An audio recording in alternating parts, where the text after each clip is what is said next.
तो वही zero order को हम लोग डिस्कस कर लिए थे, जीरो ऑर्डर रिएक्शन का, जिसमें कि टाइम्स को जो लगता है कंप्लीट होने में रिएक्शन को, और इसके अलावा जो कि इनिशियल कंसेंट्रेशन ऑफ रिएक्टेंट के डायरेक्टली प्रोपोर्शनल था और रेट कांस्टेंट के इनवर्सली प्रोपोर्शनल था। ठीक है, हाफ लाइफ पीरियड भी उसका हम लोग देखे थे।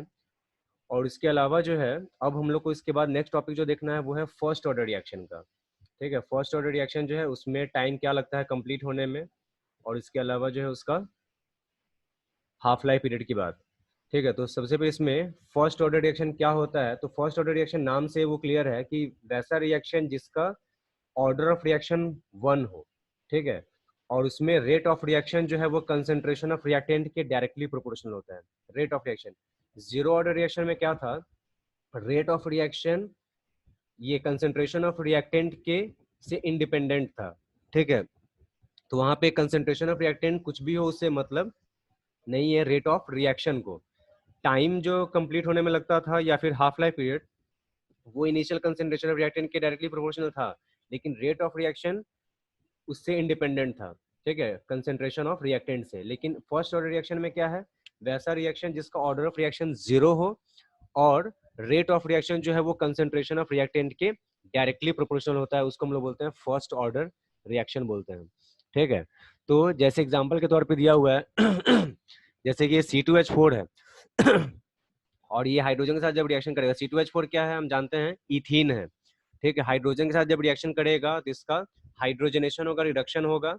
यहाँ पे कैटलिस्ट नहीं दिया हुआ है, लेकिन ऐसे जानते ही होंगे कि कैटलिस्ट का इसमें यूज होता है, तो बनता है C2H6 बनता है। ठीक है, तो ऐसे हम जानते हैं कि जो रेट ऑफ रिएक्शन, ये रेट ऑफ रिएक्शन जो होता है वो क्या होता है, तो रेट ऑफ रिएक्शन उसमें होता है कि रेट लॉ जो हम लोग लिखते हैं तो उसमें रेट लॉ बराबर हो जाता है rate of reaction is equal to K into concentration of reactant का जो प्रोडक्ट होता है और उसका पावर जो है स्टोइचियोमेट्रिक कोफिशिएंट होता है। तो अगर कोई ये डायरेक्टली रिएक्शन अगर देखेगा तो उसके हिसाब से क्या बोल देगा, रेट ऑफ रिएक्शन बराबर के इंटू C2H4 का कंसेंट्रेशन और H2 गैस का कंसेंट्रेशन। लेकिन एक्चुअली में ये नहीं होता है। एक्चुअली में रेट ऑफ रिएक्शन जो है वो केवल किस पे डिपेंड करता है, C2H4 यानी इथीन के कंसेंट्रेशन पे। ठीक है, इसीलिए ऑर्डर ऑफ रिएक्शन जो होता है वो एक्सपेरिमेंटली डिटरमाइन होता है। थ्योरेटिकली हमको क्या दिख रहा है कि ये भी होना चाहिए था, रेट लॉ में ये भी होना चाहिए और ये भी होना चाहिए, तो थ्योरेटिकली ये दिख रहा है। लेकिन एक्सपेरिमेंटली क्या होता है, तो रेट ऑफ रिएक्शन जो है वो हाइड्रोजन के कंसेंट्रेशन पे डिपेंड नहीं कर रहा है, बल्कि केवल किस पे डिपेंड करेगा, तो C2H4 यानी इथीन के कंसेंट्रेशन पे। ठीक है, तो ये चीज हो जाता है। तो इस तरह से rate of reaction is equal to K into C2H4 का कंसेंट्रेशन। के रेट कांस्टेंट है, ठीक है, और C2H4 जो है वो रिएक्टेंट है।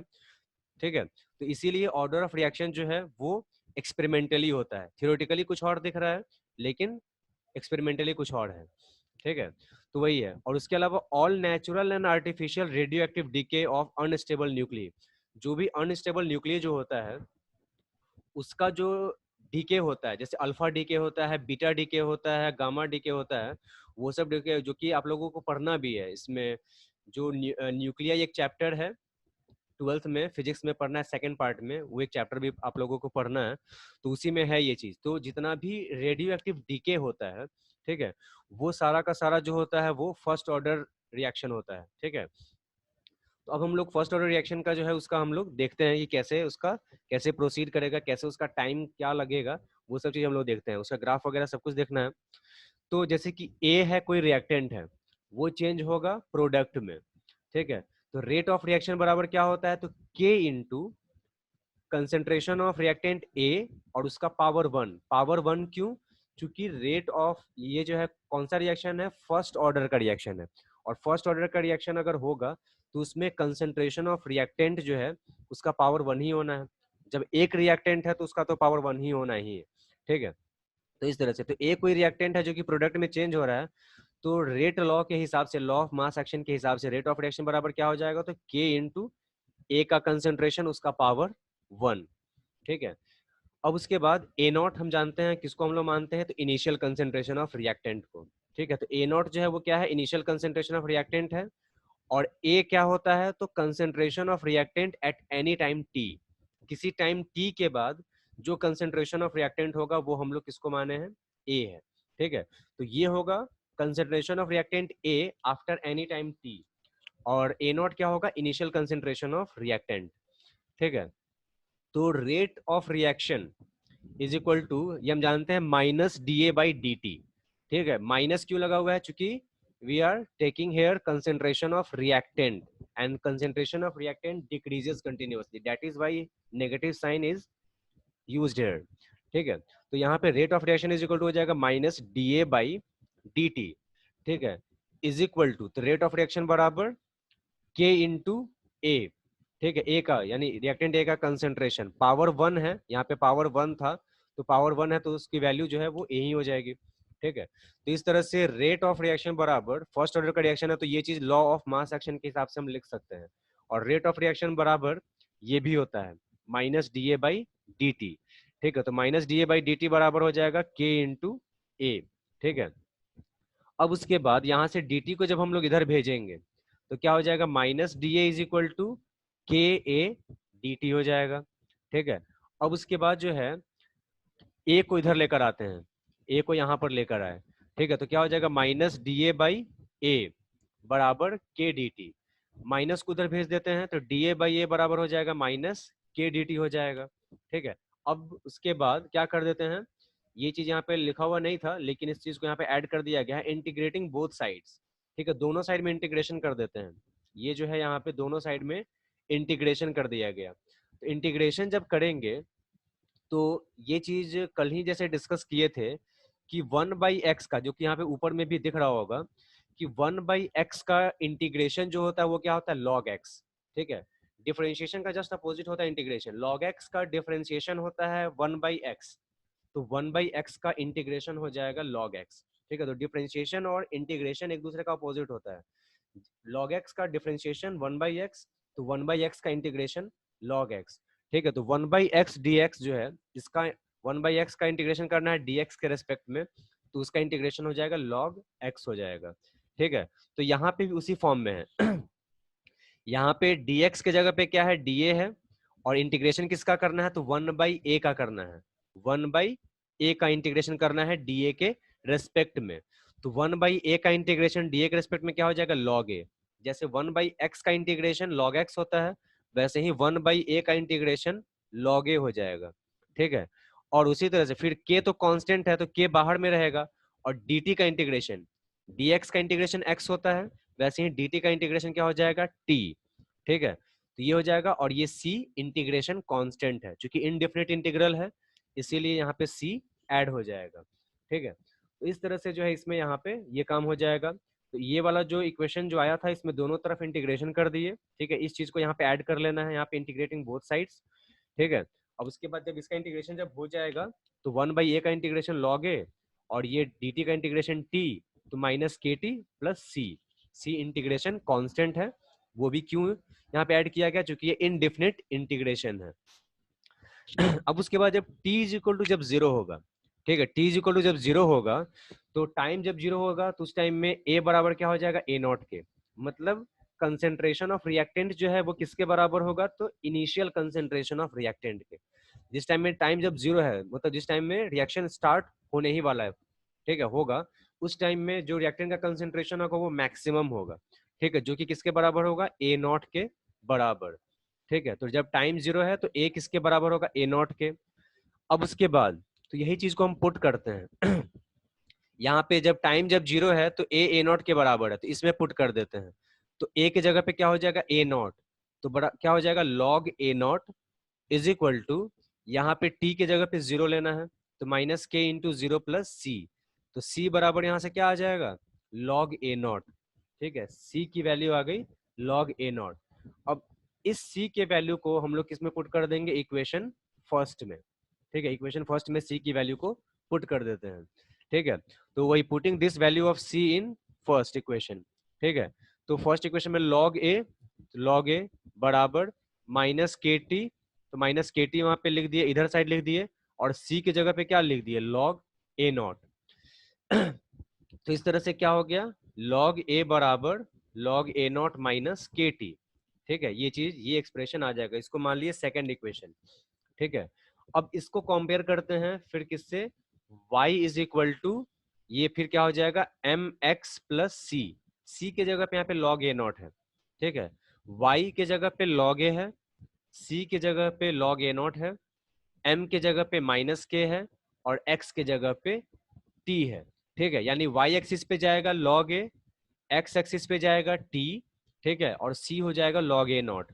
और यहाँ पे स्लोप की वैल्यू है -k, तो स्लोप की वैल्यू जब माइनस नेगेटिव होती है तो वैसे केस में ग्राफ जो है वो डाउनवर्ड स्लोप का आता है, ठीक है। तो इसका भी ग्राफ हम लोग ड्रॉ कर सकते हैं। तो फिलहाल पहले ये इक्वेशन को यहाँ तक जो है वो समझ में आ गया होगा कि कैसे ये चीज हुआ। तो log a is equal to log a naught minus kt है, ठीक है। अब इसके बाद जो है इसका नेक्स्ट स्टेप देखते हैं फिर। तो यहाँ से ये जो आया था इसमें, ये जो एक्सप्रेशन जो है उसको दिमाग में रखना है इसका। ये क्या आया था, log a is equal to log a naught minus के टी, ठीक है। तो माइनस के टी को जब उधर भेजेंगे, ठीक है, तो वैसे केस में क्या हो जाएगा, log a नॉट माइनस ए हो जाएगा उधर साइड, ठीक है। तो इसी एक्सप्रेशन का यूज करके आगे बढ़ते हैं। तो इसमें ये आ जाएगा के टी इज इक्वल टू क्या आ जाएगा, log a नॉट माइनस ए।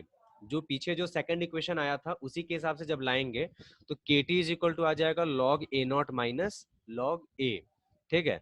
अब यहां से हम जानते हैं log u minus log v बराबर log u बाई v होता है।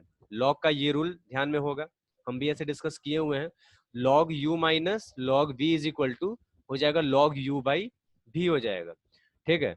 तो यहाँ से t इज इक्वल टू के मल्टीप्लाई में इधर जाएगा तो डिवाइड में आ जाएगा, तो 1/k log a naught by a, ठीक है। तो ये यहाँ पे log जो है उसका बेस e है, ठीक है।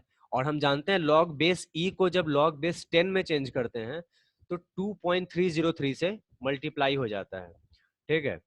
तो वही हो जाएगा यहाँ पे t इज इक्वल टू 2.303 से मल्टीप्लाई हो जाएगा बाई के तो पहले से है log base 10 into A naught by ये ए है, ठीक है।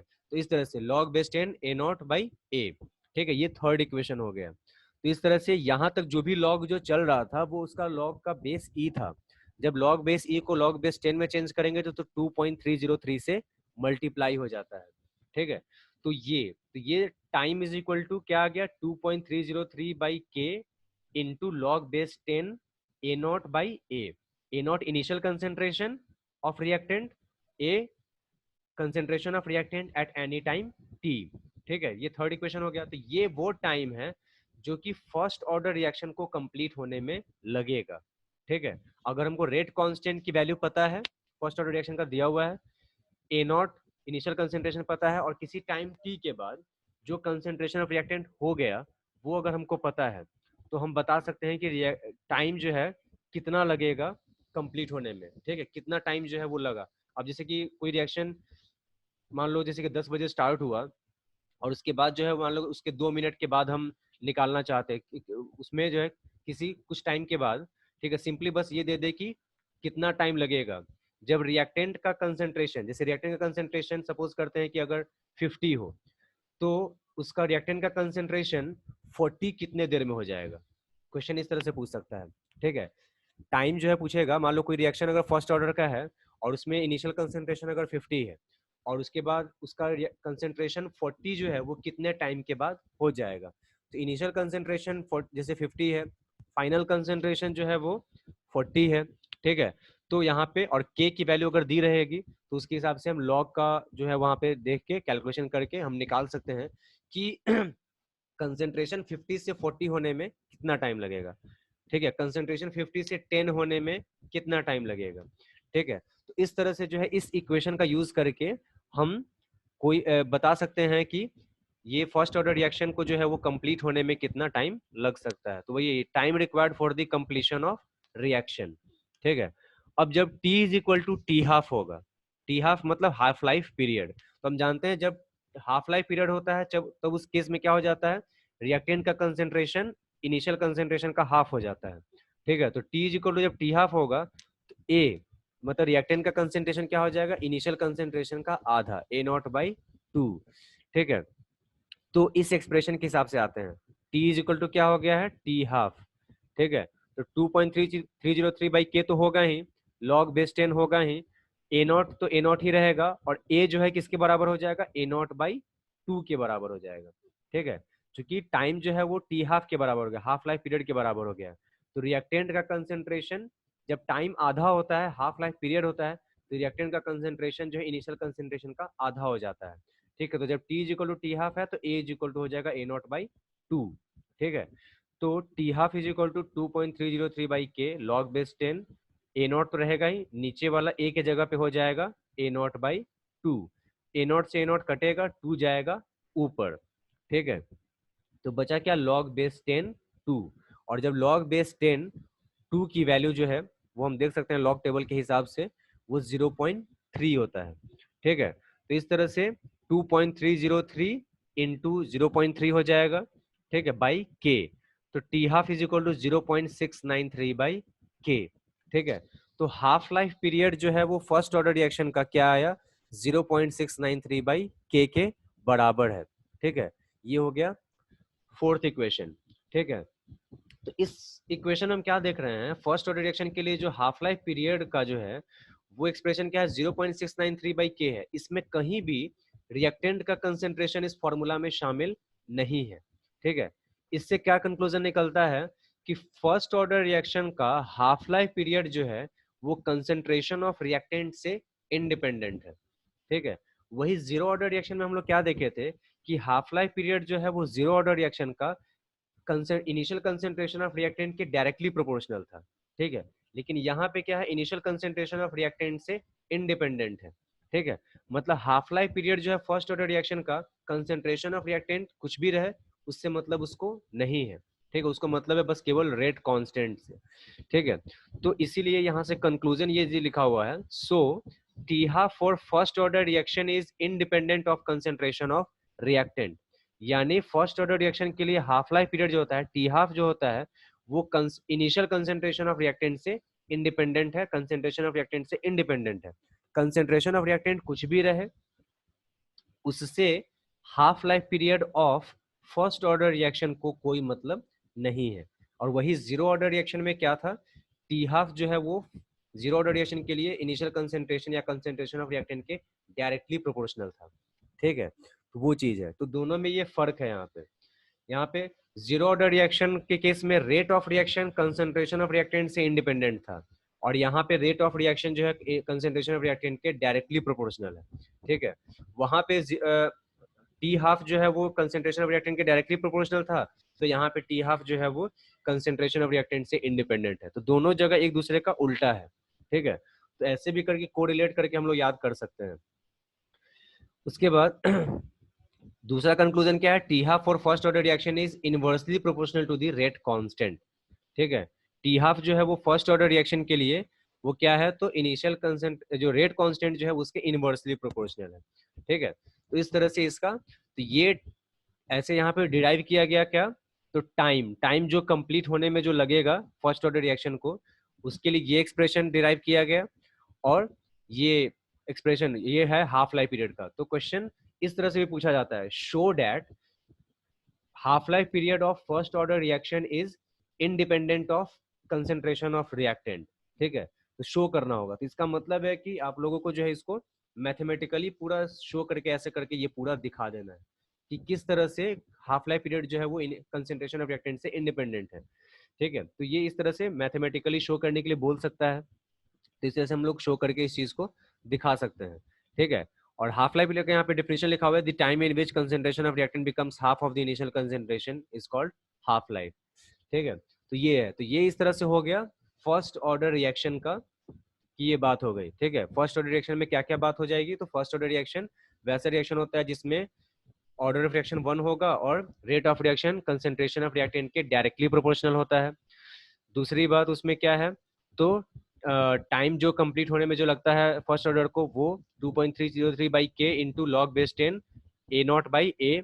ठीक है, जहाँ पे ए नॉट इनिशियल कंसेंट्रेशन है, ए जो है वो किसी टाइम टी के बाद का कंसेंट्रेशन ऑफ रिएक्टेंट है। ठीक है, उसके बाद जो है वो टी हाफ जो है वो 0.693 बाई के होता है। इसका मतलब हाफ लाइफ पीरियड जो फर्स्ट ऑर्डर रिएक्शन का है वो इनिशियल कंसेंट्रेशन ऑफ रिएक्टेंट से इंडिपेंडेंट है और रेट कांस्टेंट के इनवर्सली प्रोपोर्शनल है। ठीक है, तो इस तरह से ये सारी बातें जो हम लोग फर्स्ट ऑर्डर रिएक्शन का हम लोग बता सकते हैं। ठीक है, फिर इसके बाद जो है जो देखना है वो ग्राफ का देखना है। ठीक है, ग्राफ जो है वो फर्स्ट ऑर्डर रिएक्शन के लिए क्या क्या जो है वो हो सकता है, तो एक जो है उधर जो हम दिखाए थे उसमें क्या था, log a is equal to log a naught minus के टी था, ठीक है, याद आ रहा होगा उसका। log a is equal to log a naught minus के टी, जिसको हम कंपेयर करके दिखाए थे y is equal to M x plus c से, ठीक है। तो यहाँ पे एक बार उस चीज को देख ही लेते हैं। ये वाला जो है इसका, ये वाला एक्सप्रेशन जो है ये वाला, ठीक है, log a is equal to log a naught minus के टी। तो y के जगह पे log a है, c के जगह पे log a नॉट है, x के जगह पे t है और m के जगह पे माइनस k है, ठीक है। तो इस तरह से जो है ये y is equal to M x plus c के फॉर्म पे है ये इक्वेशन, ठीक है। तो y एक्सिस पे जाएगा log a, x एक्सिस पे जाएगा t, स्लोप हो जाएगा माइनस के, और c की वैल्यू हो जाएगी log a नॉट। उसी के हिसाब से, और y is equal to M x plus c का ग्राफ जो होता है स्ट्रेट लाइन होता है। चूंकि यहाँ पे स्लोप नेगेटिव है इसलिए डाउनवर्ड स्लोप होगा, ठीक है, अपवर्ड स्लोप नहीं होगा। तो इसमें जो है इसका ग्राफ जो देख लो डाउनवर्ड स्लोप है, ये दिस इज डाउनवर्ड स्लोप, ठीक है। तो ये वही जो बोले थे कि y एक्सिस पे जाएगा क्या log a का, x एक्सिस पे जाएगा t का, ठीक है। और c की वैल्यू क्या कौन सी होती है, ये ओरिजिन से लेकर यहाँ तक का जो डिस्टेंस होता है ये होता है c, ठीक है। तो और चूंकि डाउनवर्ड स्लोप है इसीलिए ग्राफ जो है वो नीचे की तरफ आएगा, ठीक है। ये यहाँ पे आके log a नॉट है ये, ठीक है, ये मैक्सिमम वैल्यू है, और धीरे धीरे उसके बाद ये घटता चला जाएगा, ठीक है। तो वही है, तो ये हो गया log a और t के बीच का ये ग्राफ हो गया। यहाँ पे स्लोप क्या है तो माइनस के, जो उधर दिखाए ही है। फिर इसके बाद जो है एक और एक्सप्रेशन जो हम लोग जो देखे हैं, ठीक है, ये थर्ड एक्सप्रेशन जो था यहाँ पे ये वाला, इसमें जो है इसका जो देख सकते हैं ये है ना इसका log a naught by A is equal to क्या है, के टी है। log a naught by A is equal to K T है, मतलब log a naught by A जो है वो टाइम के डायरेक्टली प्रोपोर्शनल है, ठीक है। तो y is equal to M X, और यहाँ पे c के जगह पे जीरो है। जब c जीरो होता है तो ग्राफ स्ट्रेट लाइन होता है और ओरिजिन से पास करता है। जब c zero, y is equal to M x plus c है, तो वैसे केस में c की वैल्यू अगर कुछ ना कुछ अगर है तो ओरिजिन से स्टार्ट नहीं होगा। लेकिन जब c की वैल्यू जब जीरो होती है तो वैसे केस में ग्राफ स्ट्रेट लाइन होता है लेकिन वो ओरिजिन से पास करता है। तो हम लोग दूसरा ग्राफ जो दिखाया गया है वो इसका ग्राफ है log a नॉट बाई ए और टाइम के बीच में। तो ये log a नॉट बाई ए क्या है, y है, x के जगह पे क्या है t है, स्लोप के जगह पे क्या है k है, और c यहाँ पे जीरो है, ठीक है। तो इसका ग्राफ जो है वो हम लोग ये जो है यहाँ पे ड्रॉ किया गया है, ठीक है। तो इसका जो है इस तरह से यहाँ पे ये देखा जा सकता है log a नॉट बाई ए और t जो है इसके, तो इसके बीच का ग्राफ कैसा जाएगा, स्ट्रेट लाइन जाएगा, ठीक है। और स्लोप इज इक्वल टू ये वाला, ये के टी ये वाला नहीं है इसका, इस चीज को देख लेना है यहाँ पे, इधर वाला, ठीक है। यहाँ पे जब ये कैसे जाएगा, ये वाला जो थर्ड एक्सप्रेशन जो बोला गया था log a naught by A is equal to K into T, और 2.303 इधर नीचे आ जाएगा, ठीक है। तो log a naught by A is equal to क्या हो जाएगा, के टी बाई 2.303। इस एक्सप्रेशन के हिसाब से देखना है, ये वाले एक्सप्रेशन के हिसाब से नहीं बल्कि इस वाले एक्सप्रेशन के हिसाब से, ठीक है। तो यहाँ पे जब इसका देखेंगे log base 10 a naught by A is equal to K T by 2.303, तो log base 10 a naught by A Y axis पे जाएगा, t जाएगा x एक्सिस पे, और स्लोप क्या हो जाएगा k बाई 2.303। तो उसका ग्राफ जो है, और c के जगह पे तो जीरो हो जाएगा, ठीक है। तो ग्राफ वही हो जाएगा, ये है log base 10 a naught by a, ये है टाइम, और ग्राफ जाएगा स्ट्रेट लाइन, स्लोप क्या है k बाई 2.303, ठीक है। इस तरह से जो है इसका ग्राफ जाएगा। ये ओरिजिन से पास क्यों कर रहा है, क्योंकि यहाँ पे c की वैल्यू जीरो है। अगर c की वैल्यू अगर कुछ ना कुछ अगर होती तो वैसे कि इसमें ये ग्राफ ओरिजिन से पास नहीं करता बल्कि कहीं, मतलब वाई एक्स जीरो से ओरिजिन से कहीं ऊपर से पास कर रहा होता, ओरिजिन से पास नहीं करता। यहाँ पे c की वैल्यू थी log a नॉट, इसीलिए ये ग्राफ जो ओरिजिन से पास नहीं किया, ठीक है, ओरिजिन से पास ये नहीं किया था, ठीक है। तो इस तरह से जो है ये फर्स्ट ऑर्डर से रिएक्शन से रिलेटेड जो है वो मतलब बात जो है ये सब होती है, ठीक है। फर्स्ट ऑर्डर रिएक्शन से रिलेटेड ये ग्राफ भी है। तो ग्राफ वही जो बोल रहे थे कि ग्राफ यही दे देगा या फिर ये दे देगा, बोलेगा पहचानो कि ये कौन सा ऑर्डर का रिएक्शन है, फर्स्ट ऑर्डर का है, जीरो ऑर्डर किसका रिएक्शन है ये, और उसके हिसाब से कोई क्वेश्चन जो है वो पूछा जा सकता है, ठीक है। तो ये दोनों ग्राफ जो है वो रिलेटेड है, फर्स्ट ऑर्डर रिएक्शन से रिलेटेड है, ठीक है। अब इसी में आता है, ये चीज यहाँ पे करके दिखा भी दिए हुए हैं, ये जो ग्राफ जो बनाया गया है इसका ये सॉल्यूशन जो है यहाँ पे करके दिखा दिए हैं। वहां पे जो थर्ड इक्वेशन जो आया हुआ था तो उसके हिसाब से log base 10 a naught by A is equal to KT/2.303 और प्लस C के जगह पे 0 है, तो Y के जगह पे ये, M के जगह पे K/2.303, X के जगह पे T और C के जगह पे 0। तो ये यहाँ पे करके दिखाया गया, इसी का ग्राफ ये यहाँ पे ड्रॉ किया गया है, ठीक है। और ये जो है ग्राफ जो है वो जो था फर्स्ट इक्वेशन आया था उसके हिसाब से है, ठीक है। अब इसके बाद जो है इसका स्यूडो फर्स्ट ऑर्डर रिएक्शन, ठीक है। स्यूडो फर्स्ट ऑर्डर रिएक्शन जो है वो क्या होता है, ये एक तरह का फर्स्ट ऑर्डर रिएक्शन ही है, ठीक है, जिसमें रेट ऑफ रिएक्शन जो है वो अगर दो रिएक्टेंट है उसमें से एक रिएक्टेंट के कंसेंट्रेशन पे डिपेंड नहीं करता है। स्यूडो का मतलब होता है इमेजिनरी, ठीक है। मतलब ये जो ऐसा दिखेगा कि वो मतलब इसका फर्स्ट ऑर्डर का रिएक्शन वो नहीं है, लेकिन वो फर्स्ट ऑर्डर रिएक्शन का होता है। तो फर्स्ट ऑर्डर रिएक्शन जो है वैसा रिएक्शन होता है जिसमें कि रेट ऑफ रिएक्शन जो है वो दो में से किसी एक रिएक्टेंट के कंसेंट्रेशन पे डिपेंड नहीं करता है, ठीक है। उसको बोलते हैं स्यूडो फर्स्ट ऑर्डर रिएक्शन।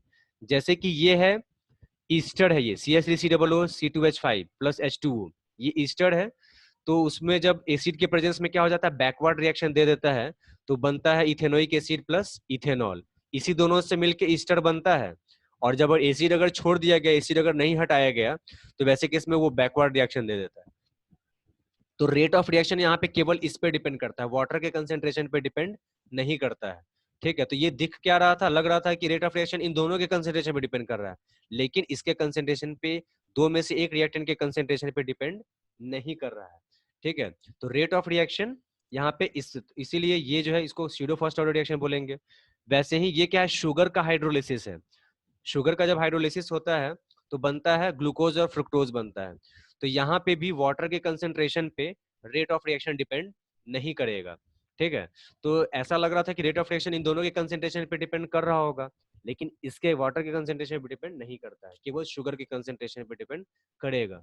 तो जितना भी हाइड्रोलिसिस रिएक्शन होता है, हाइड्रोलिसिस मतलब जिसमें वाटर का एडिशन हो रहा है, वो सारा का सारा स्यूडो फर्स्ट ऑर्डर रिएक्शन जरूर होगा, क्योंकि वाटर के कंसेंट्रेशन पे रेट ऑफ रिएक्शन डिपेंड नहीं करता है, ठीक है। तो ये इसका हो जाएगा स्यूडो फर्स्ट ऑर्डर रिएक्शन से रिलेटेड बात जो है वो हो जाएगी, ठीक है। तो इस तरह से जो है इसका ये हम लोग देख लिए